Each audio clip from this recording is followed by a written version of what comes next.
नमस्कार दोस्तों।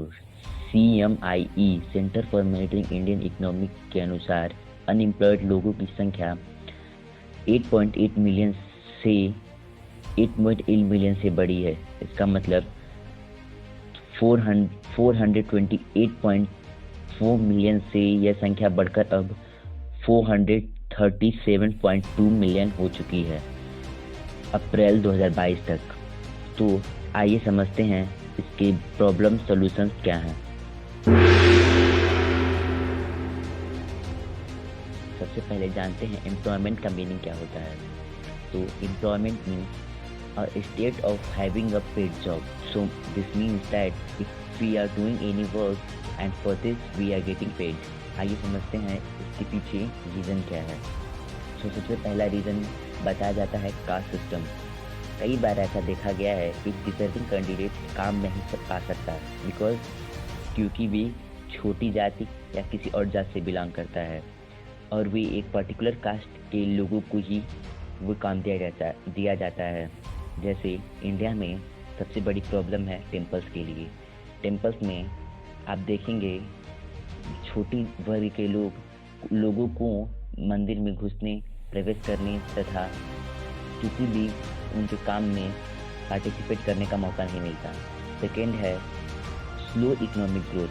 इंडिया एक अंडर डेवलप्ड कंट्री है जो अभी धीरे धीरे ग्रोथ कर रही है। ये भी एक बहुत बड़ा रीज़न है why many Indians are unemployed. तो तीसरा रीज़न है increasing in population. Constant increasing in population is also a very main factor. As per now 2022, India's employment rate is 8.2.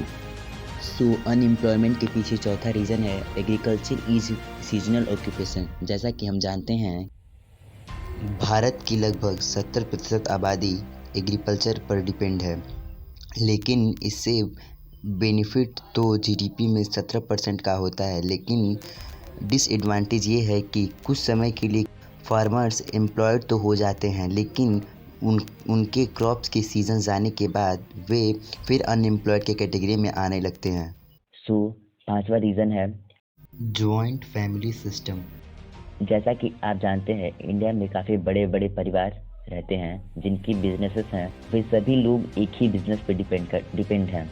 तो इसके वजह से अनएम्प्लॉयमेंट भी एक बहुत बड़ा इशू हो जाता है क्योंकि बहुत सारे लोग उस कंपनी या बिजनेसेस में अपना रियल इनपुट नहीं देते और फिर भी उसी बिजनेस में इन्वॉल्व रहते हैं।